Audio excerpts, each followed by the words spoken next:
so surprised to see that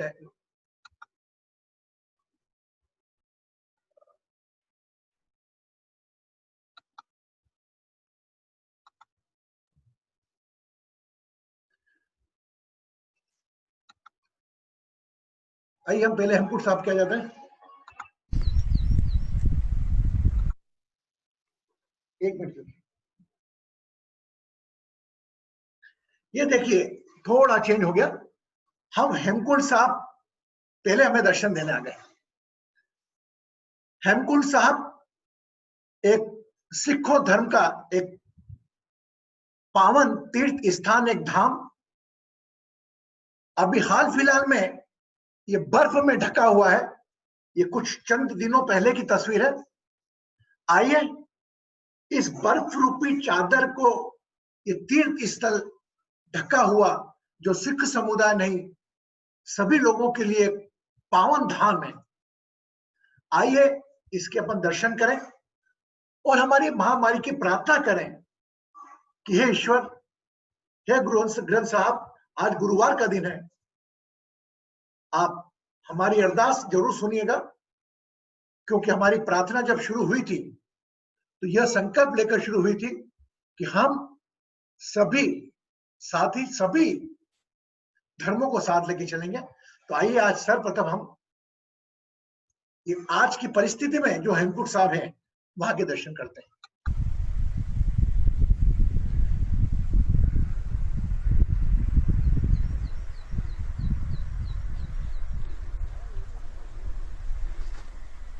विशाल काय बर्फ से ढके हुए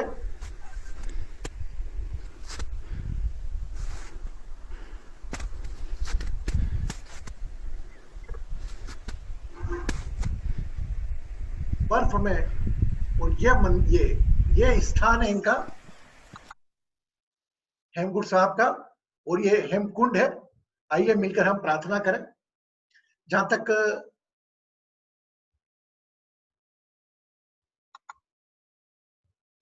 वाहेगुरु जी का खालसा, वाहेगुरु जी का खालसा। बड़ी मेहनत है, सामने देख रहे हो, लेकिन वहाँ सीढ़ियाँ कम है। तो हमारे पोर्टर के कहने पे हमने ये सीढ़ी वाला रास्ता ले लिया, लेकिन मुझे लगता है वहाँ से बेहतर रहता। यहाँ इतनी बड़ी बड़ी सीढ़ी है। दर्शन करें।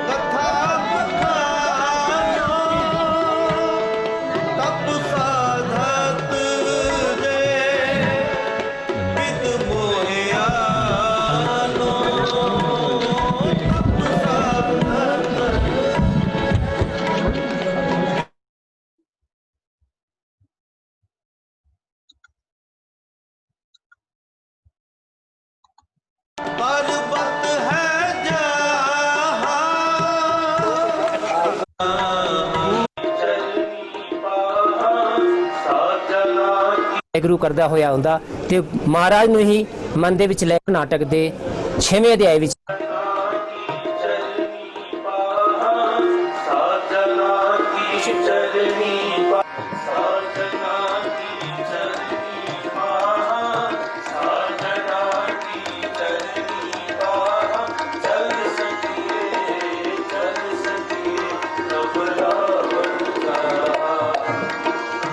वाहेगुरु जी का खालसा, वाहेगुरु जी की फतेह। दास गुरनाम सिंह जो कि गुरुद्वारा श्री हेमकुंड साहिब मुख्य सेवादार की सेवा निभा रहे हैं। इस जगह संगत बहुत दूरों देशों विदेशों तो आके दर्शन करदियां हन।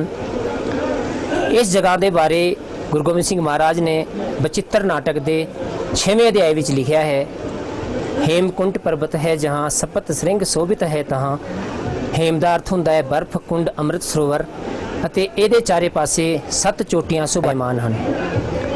ਇੱਥੇ ਆ ਕੇ ਸੰਗਤ ਇੱਕ ਅਲੱਗ ਹੀ ਅਨੁਭਵ ਕਰਦੀ ਹੈ ਜੋ ਕਿ ਦੁਨੀਆ ਤੋਂ ਹਟ ਕੇ ਹੋਵੇਗਾ। ਇਹ ਜੋ ਵੀ ਸੰਗਤ ਇੱਥੇ ਆਏਗੀ ਉਹ ਇਸ ਨੂੰ ਆਪਣੇ ਮਨ ਦੇ ਵਿੱਚ ਜ਼ਰੂਰ ਖਿਆਲ ਉਹਦਾ ਆਏਗਾ ਕਿ ਇੱਕ ਦੁਨੀਆ ਤੋਂ ਹਟ ਕੇ ਇੱਥੇ ਦਾ। ਮੈਂ ਤਾਂ ਇਹ ਕਹਿੰਦਾ, ਮੇਰਾ ਤਾਂ ਮੰਨਣਾ ਇਹ ਹੈ ਕਿ ਇਸ ਦੁਨੀਆ ਦੇ ਵਿੱਚ ਧਰਤੀ ਤੇ ਜੇ ਕਿਤੇ ਸਵਰਗ ਹੈ ਤਾਂ ਇਸ ਜਗ੍ਹਾ ਤੇ ਹੈ।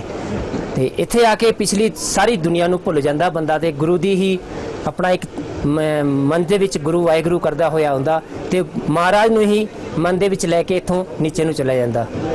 ਇੱਥੇ ਆਓ, ਮਹਾਰਾਜ ਦੇ ਦਰਸ਼ਨ ਕਰੋ। ਵਾਹਿਗੁਰੂ ਜੀ ਕਾ ਖਾਲਸਾ, ਵਾਹਿਗੁਰੂ ਜੀ ਕੀ ਫਤਿਹ।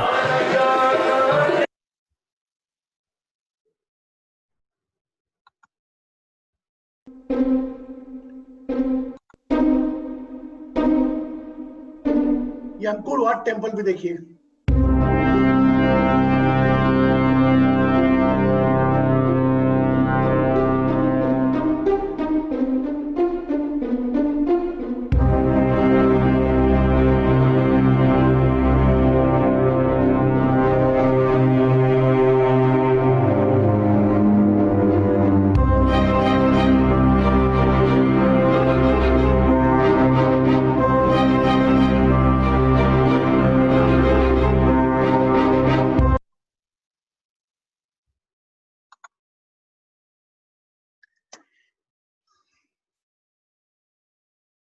माफ कीजिएगा, थोड़ा दर्शन मिक्स हो गए, लेकिन आपने हेमकुंड साहब की शीतलता, पावनता, निर्मलता भी देखी।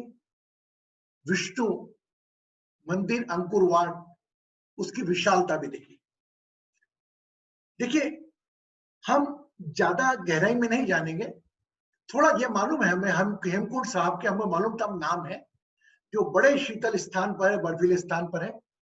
कभी सोचा नहीं था कि जाएंगे, क्योंकि हम तो because we are following the Hindu culture. ये क्या कारण हुआ कि आज आपने हेमकुंड साहब के दर्शन करे? Anybody can say?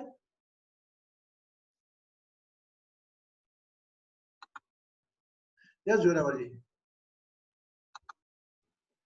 हाँ,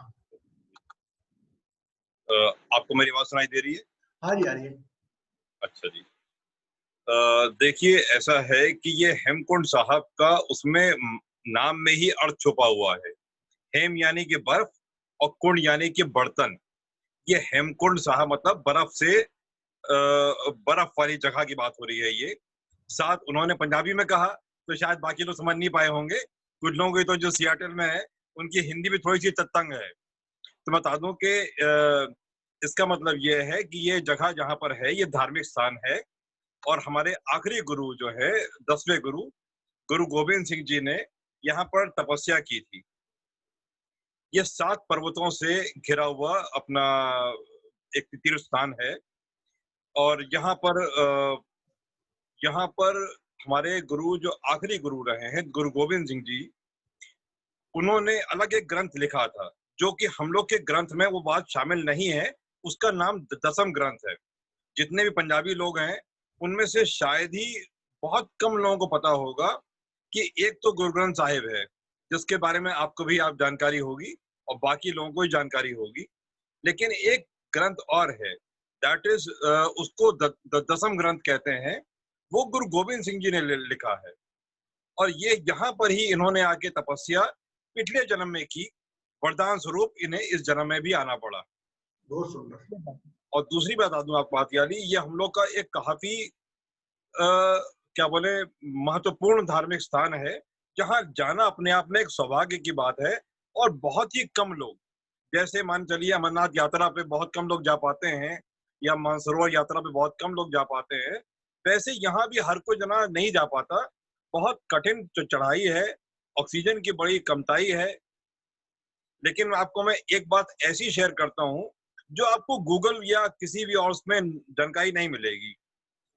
यहाँ पर सिर्फ ये 1.5 किलोमीटर की झील है, और 1.5 किलोमीटर की झील जो है ये हमेशा पानी के रूप में ही रहती है, ये कभी जमती नहीं है।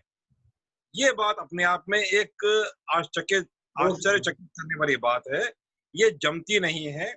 बाकी यहाँ पर सब तरफ बर्फ ही बर्फ है। जैसे आपने अभी वीडियो क्लिप देखा, वहां भी उस झील के तट पे बर्फ थी, लेकिन झील पानी के रूप में है। मतलब तो ये अपने आप में एक आश्चर्यजनक वाली बात है। परमात्मा ने जो है इस तरह के रूप दिखाए भी हैं। जैसे अभी हम लोग पिछले मंदिर गए थे दर्शन करने साउथ में, तो हवा के विपरीत दशा में झंडा बहता है, और इस तरह की कई सारी बातें, सही विशेषता है, बहुत सारी बातें हैं। मतलब कहीं ना कहीं परमात्मा अपनी प्रेजेंस जो है महसूस कराता है। हम हैं, आप समझिए तो मैं हर जगह है। जैसा इन्होंने कहा जोरावर जी ने, जोर से ताली बजाए please, small clap for him. He is a Sikh and now he present, now he is sharing his thought because we are visiting, हम उनके घर जा रहे हैं, उनके धाम। लेकिन मैं आपका जब प्रश्न शुरू हुआ था कि आज हम अपने अपने मंदिर में जाने के बाद हमें ऐसा क्या पड़ा कि कृष्णा गुरु जी के थॉट में आ गया कि हम तो भैया हेमकुंड साहब जाएंगे। सही। इसी का रीजन है कि जब कोई देव स्थान रूपी एक प्रार्थना होती हो, जहां अरदास की भी होती हो, तो स्वयं ऊर्जाएं ये वहां से चलकर किसी व्यक्ति को ज्ञान के रूप में, थॉट के रूप में आइडिया देती। मैं कल सुबह तक नहीं सोचा था, मैंने शाम तक भी नहीं किया था। कल रात को when I was talking with the Kapil, that I share, बोले गुरुजी बहुत अच्छी बात। फिर ये आज तैयारी मेरी आज की थी।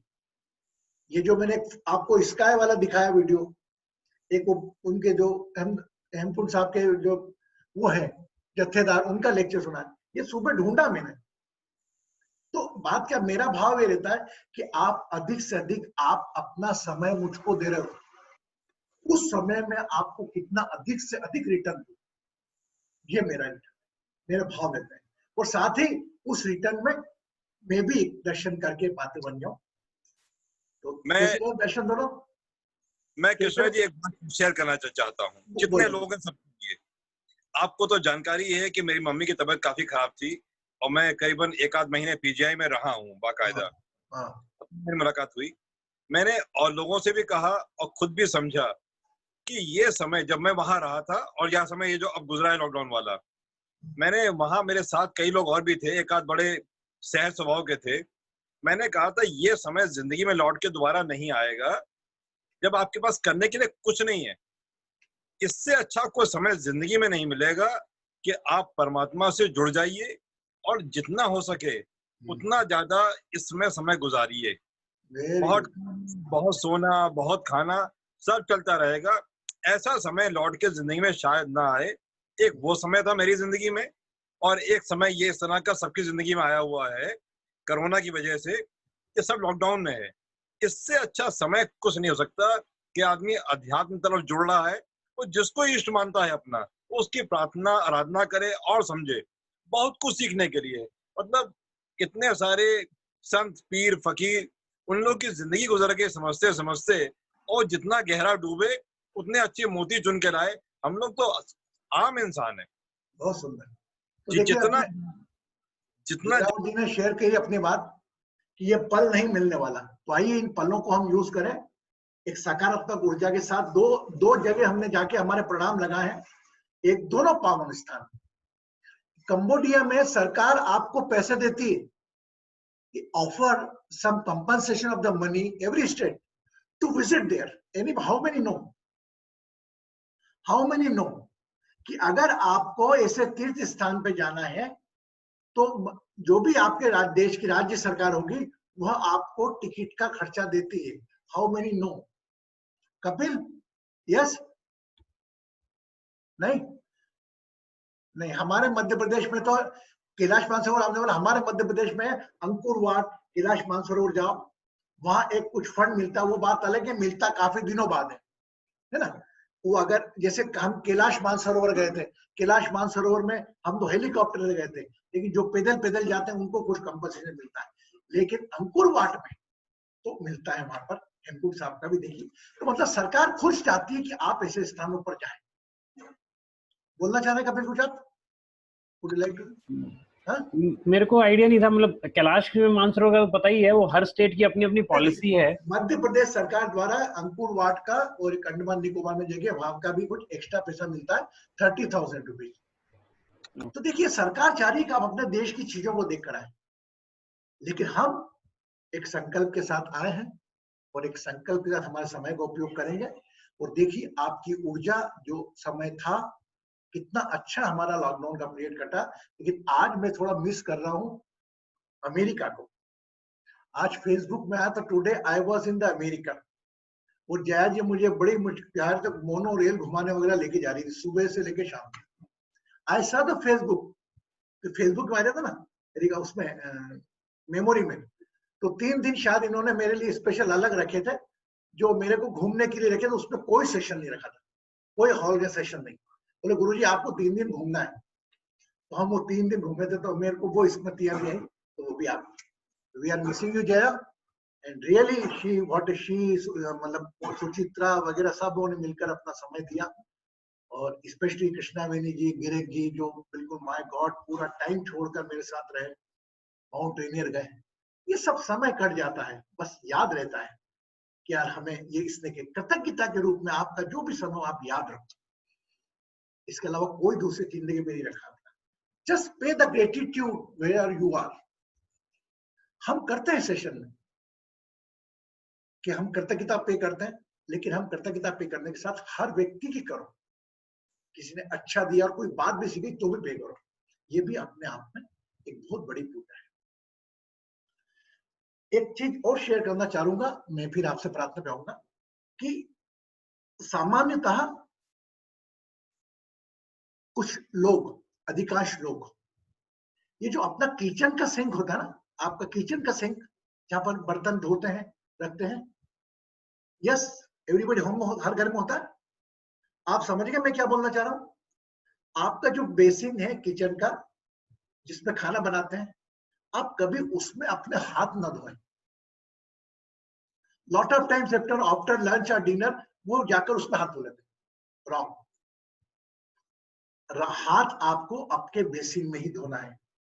वो आपके भोजन पात्र का स्थान है, जहां बर्तन रहते हैं वो धुलते हैं, वो महिला जो घर की धोती है, उसमें अपने हाथ नहीं धोना, एक बहुत बड़ा वास्तु दोष है। कितने लोग कर लेते हैं जानबूझ के, कभी हो जाता है अनजाने में। यस धीरज, हो जाता है अनजाने में कि हम गए खाने में, थाली के रखी, जया जी कभी थाली रखी और वहीं हाथ धो दिया। नहीं, हर चीज का स्थान अलग अलग बना है। हाथ धोने का स्थान आपका बेसिन बना, आप बेसिन में जाइए। वो स्थान हमारे अन्नपूर्णा मां रहता है, पितरों का स्थान रहता है। वहां पर केवल वो भी, मेरे घर की महिला भी नहीं धोती, वो जाकर भी वहां बर्तन धोते धोते हो जा बात अलग है, लेकिन वो हाथ धोना तो अपना वॉश, कंप्लीट वॉश हो सकता है। बहुत बड़ी रेमेडी है। दूसरी चीज, अगर आप सॉक्स पहनते हैं, मोजे पहनते हैं, अगर मोजे में कोई भी एक छेद भी है, सामान्यतः कई लोग देखते हैं कि यार जूते में छुप जाएगा, क्या मतलब, देखिएगा तो नहीं। नहीं, हमें ईश्वर ने इस लायक बनाया है कि हमें दूसरा मोजा खरीद कर पहने, हम फटा नहीं पहनेंगे, भले एक दो छेद हो जाए, दिखा है वो भी नहीं पहनेंगे। Okay, yes. देखिए छोटी छोटी बात है, लेकिन कहने को मतलब बहुत बड़ा है। अभी आज हमें एक का फोन आया, और देखिए वाइब्रेशंस, हमने बोल दिया उसको, यार आपके पास मोजे, आप क्या फटा पहनते हो क्या पना? बोला गुरुजी मैंने मोजा फटा हुआ पहनना है। अब देखिए कहाँ सॉक्स और कहाँ में, और कहाँ उसकी समस्या। जिसको देना पावर खर्च बोलता है ये निकला इसका। तो मैंने बोला बेटा सॉक्स फटे नहीं पहनना, और सभी निकाल के फेंक दो। ओके, तो दो चीजें आज की याद रखिएगा। हर रोज मैं आपको दो दो तीन ऐसी रेमेडी दूंगा, जो छोटी सी गलती है लेकिन आपके जीवन में एक विशाल परिवर्तन ला सकती है, जो अनजाने में भी। बोले जीवन, हाँ बोले आप, अनम्यूट करें आप। हाँ कृष्णा जी, मैं बात पूछना चाहता हूँ एक, ऐसा क्यों महसूस हो रहा है जैसे मुझे ये बात कहने में कोई परहेज नहीं है, जब मैं छोटा था तो बहुत ज्यादा हकलाता था, लेकिन अभी भी कई बारी मैं बात कहना चाहता हूँ क्या, और वो मुझे सही अल्फाज नहीं मिलता। आई डोंट राइट वर्ड, हम नहीं कर पाते। आज को बहुत सही बात है। ये क्या होता है? हाँ बिल्कुल ठीक, मैं समझ गया मुझे राहुल जी आप क्या। देखिए इसको हम, इसका बहुत बड़ा बिगड़ा रूप हम इसको हकलाना बोलते हैं, राइट? और हकला हकला के बोलता है। कम्युनिकेशन में कभी कभी एक इंसान बहुत तेज बोलता है, वो मैं भी बोलता हूँ कभी कभी तेज, है ना? तो बैलेंसिंग वर्ड्स में नहीं रख पा रहा। Anybody can say is related to which room? पहली बात, किस रूम? हमारी जुम्मा, ये हमारा sense organ, second room, right? But astrological, आप बताओ। चलो धीरज ने बहुत टाइम बाद हाथ उठा किया भैया, कैसे हो धीरज? प्रणाम गुरुजी। Third house, third house for communication. But third house for communication that's okay, but ये हमारा ऑर्गन का आता है, पार्ट ऑफ बॉडी का सेकंड पार्ट, सेकंड सेंस में। क्योंकि हमारा सेकंड रूम जो है, फर्स्ट रूम हमारा इंटेलेक्ट, करेक्ट, सेकंड रूम में हमारा सेंस ऑर्गन, मतलब मुंह, तो उसमें भी हमारा वाक्य आता है। लेकिन तीसरा कम्युनिकेशन का रहता है, तो it is little bit the communication जो बुध का कारक होता है। इसका बुध कारक होता है। एक छोटा सा उपाय दे रहा हूं मैं आपको। हर बुधवार जोरावर जी आप भी सुने जिनको कुछ प्रॉब्लम है, हर बुधवार किसी, क्योंकि बुध से संबंधित है, गणेश का मतलब है दुर्वा आप किसी गाय को खाने में जरूर दें, नंबर 1। नंबर 2, बुधवार को किसी किन्नर से है ना, जो हमारे स्टेशन में आई थी, उसके हाथ बुधवार के दिन ढूंढ के कोशिश करें, एक सिक्का पास में रखें, जब तक नहीं मिले उसको देकर, ये ना मेरे को थोड़ा बोलने में दिक्कत जाती है, इसको आप वो करके दो, वो 2 मिनट में समझ जाएगी। वो सिक्का यूं रखकर अपनी चूड़ी से लगाएगी, फिर आपको देगी, तो देखना इसमें आपको बैलेंस होगा। चौथी चीज, इसका अवेयरनेस हमें रखना है, तो हमें थोड़ा शब्दों का प्रवाह हम ऐसा करें कि सामने वाले को महसूस ना हो। ये तो हमने 2 रेमेडी आपको दी, गाय को दुर्वा खिलाने की नंबर 1, किसी किन्नर से लेकर वो अपने एक कॉइन को अपने पास रखने की, है ना। तीसरी, अपन खुद भी अवेयर रहे कि अपन जब बोलते वक्त अपने को लग रहा है तो अपन स्वयं भी इस तरीके से बोले, जैसे हम थोड़े लंगड़ा के चलते हैं, तो हम कभी ऐसे चलते हैं कि किसी को महसूस ना हो। तो कभी हमारी कम्युनिकेशन में प्रॉब्लम है, टू स्पीक स्लो वर्ड, कैसे हैं आप, तो वो समझेंगे इनका बोलने का अंदाज ऐसा है। तो हमारी कमियों को हमको ही विनम्र करना है, या तो कोई ग्रहों की रेमेडी के माध्यम से और हमारी बोली के माध्यम से। ओके, यस, आप बोलेंगे कुछ? बोलो। पूछूंगी। है? पूछूंगी। हाँ बोले।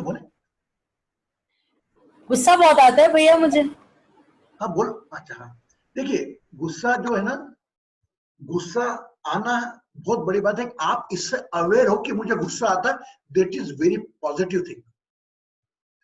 जिंदगी में ध्यान रख रहे हैं, यार मैं झूठ बहुत बोलता हूँ, मुझे गुस्सा बहुत आता है, it means you are aware. तो आपको 50% तो काम हो गया। कई लोग तो गुस्सा आता है, बोले मैं गुस्सा कहाँ करता हूँ, तो 50% एडमिट करने की मेरे गुस्सा आता है। जोरावर जी ने बोला कि भाई मेरे हक, मतलब 50% एडमार करना। आपको जब भी क्रोध आए, मैं हमेशा बोलता हूँ एक चीज का, when you are too happy don't make any promise, when you are in anger don't speak a single word, बोलना ही नहीं कोई भी। गुस्सा आना मतलब अपने किसी और की गलती की सजा अपने आप को देना। बहुत सरल भाषा में बोल रहा हूं, आप बात सोच के देख लीजिए। गुस्सा मीन्स किसी और की गलती की सजा अपने आप को देना। अब आप कैलकुलेट कर लो उसको, ये तो हमारा स्वभाव है गुस्सा आना, लेकिन इसके ऊपर विनप करना हमारा विवेक कहलाता है। हमारे विवेक से, पहली बात हमें विवेक हमारा तेज है, तभी जानते हैं हम कि हमें गुस्सा आता है। हमारा विवेक तेज है, तभी जोरावर जी बोलते हैं कि हमें बोलने में दिक्कत जाती है ना।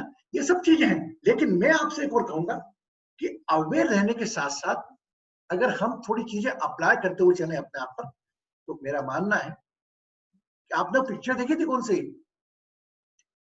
वो 3 इडियट थी या वो MBBS थी, जिसमें वो मुंबई नारी रहता, वो गुस्सा आता, हंसने लगता जोर जोर से। Which movie it was, anybody remember? कौन सी, मुन्ना भाई MBBS थी वो या 3 इडियट थी? कौन सी पिक्चर थी, राखी बताओ? मुन्ना भाई MBBS। मुन्ना भाई, मुन्ना, हाँ यस राखी, मुन्ना भाई, यस। अब वो पिक्चर में क्या होता है, उसको मालूम रहता मुझे गुस्सा आने वाला, तो लेकिन वो हंसने लगता है। इट मींस क्या, he win up on that his anger problem with a smile। तो आप अपने आप को देखो, आपको मालूम है, पहली बात तो आप, दूसरी चीज एक और कठिन बोल रहा हूं, जो हो सकता है आपको बहुत कठिन भी लगे, सरल भी लगे, कि अरे आपको गुस्सा आना है तो गुस्सा छोड़ना चाहते हो क्या आप, हाँ या ना? आप गुस्सा आता है, गुस्से को छोड़ना भी नहीं चाहते, पकड़ के बैठे हो आप साथ में, वो बोलो मेरे को छोड़ना है। जिस प्रकार अगर आप टॉकिंग में टिकट लेके जाएंगे, वो टिकट हाथ में रखेंगे, चढ़ना, गेट कीपर के हाथ में टिकट भी नहीं देंगे। You have to surrender it. आज से रोज सुबह उठो, आज से मैं गुस्सा नहीं करूंगी, बस कितना भी हो जाए मैं गुस्सा नहीं करूंगी। Take a commitment on yourself, daily morning. आज से मैं हकला के बोलूंगा नहीं, जो कुछ हो जाए धीरे धीरे बोलूंगा। वही सुबह उठकर, वही रात को, शाम को अपने आप को चेक करना, मेरे को गुस्सा आया कि नहीं आया, क्यों आया, अरे हाँ यार खाली फिगर में आया। गुस्सा आना तो तकलीफ तो शरीर तो मेरे ही खराब हुआ। If I am in the temper, if I am in aggression, परेशान तो मैं ही हुआ, मेरे शरीर हुआ, उसका तो कुछ गया नहीं। तो एक प्रकार का रोग है, कोई क्रोध करना, कोई अहंकार पड़ना, कोई ईर्ष्या करना एक प्रकार का रोग है। और इस रोगों से हम विनप पड़ते हैं अपनी प्रोसेस के माध्यम से। और इसके लिए श्वास हमारी एक बहुमुख टूल है। जिस प्रकार आपको गुस्सा आता है, आप याद करिए आपका पैटर्न ऑफ ब्रेथ क्या रहता है, बताइए। दीप्ति को जब गुस्सा आता है तो आपकी श्वास तेज चलती है।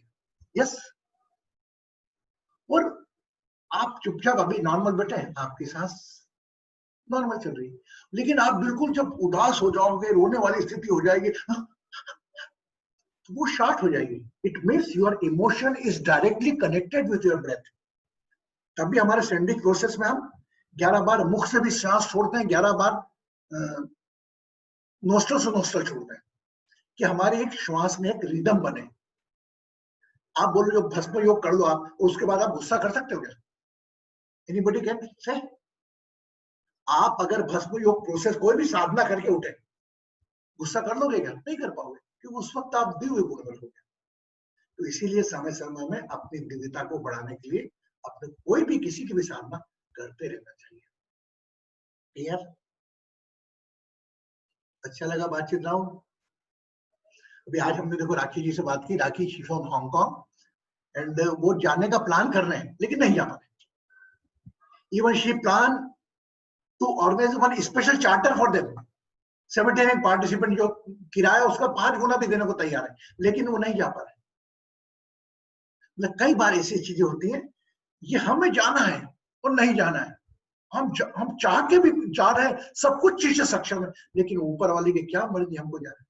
तो इसलिए हमें अपना प्रयास, जब हम आंखें बंद करके देखें कि हमने हमारे जाने में कोई कसर छोड़ी क्या, अरे हमने तो चार्टर भी कर लिया, सेपरेट कर लिया, उसके बाद ऊपर वाले की इच्छा नहीं, तो इसमें जो चाहो हो जाए, वो आपकी इच्छा। जो चाहो वो ना हो, वो उस परम पिता परमेश्वर की इच्छा। तो उसकी इच्छा को लेकर चलना, बजाय कि अपने आप को तनाव से ग्रस्त करने से। सांस वो चला रहा, हर चीज वो दिखा रहा, अब उसके हिसाब से वो नहीं चाहता। और अगर वो ज्यादा होगा तो आपको पता लगेगा, आधे घंटे बाद फोन आ जाएगा कि कल चल रहे हैं। होता ना कई बार ऐसा। Okay, clear? यस, हमने बातों में बताया। तो कभी कभी हम ऐसी बातें भी रहती है जीवन में कि इसको हम अपने स्वयं के ज्ञान से दूर कर लेते हैं। आ जाइए, थोड़ा हम एक अलग प्रकार का ध्यान करेंगे आज। और कोई प्रश्न तो नहीं किसी का मन में? Anybody have the question about Ankur बाट, अबाउट द हेमकुंड साहब तीर्थ स्थल है? आप देखिए, आप अंकुर बाट का जो बताया, इतना विशाल मंदिर है, 402 एकड़ में घिरा हुआ। आपके पैर टूट जाएंगे चलने में। थोड़ा बहुत देख के सब पूरा कोई देख ही नहीं पाता। 402 एकड़ किसे बोलते हैं? मेरे फ्रेंड्स गए तो वहां पे मिस्टर महेश बदलानी, वो बोले यार भैया मैं तो नहीं चल पाया जा। तो एक आपने सीन देख लिया, स्थान है, वहां पर प्रणाम कर लिया, अपनी प्रार्थना कर लिया। ज्यादा जानना है डिटेल में तो आप इतिहास के पढ़ने जाओ, कहीं भी Wikipedia is the best solution. Okay, दोनों हाथ घुटनों पर, है ना? बैठे आप, बैठ जाए आप। कौन है आप? गैलेक्सी जो, अच्छा बैठी हुई है। दोनों हाथ घुटनों पर, है ना? एंड लेफ्ट शोल्डर, या आपका लेफ्ट शोल्डर थोड़ा इधर come in the centre, right shoulder come in the centre. Spine पे पूरा ध्यान, है ना? ये हाथ को एक इधर लिया, सेंटर में है, जल्दी जल्दी नहीं, इधर। ये कुंडली खोलेगा आपकी, कुंडली खोलेगा भी। टेलबोन पे पूरा ध्यान, रीढ़ की हड्डी सीधी, centre. If you are in chair,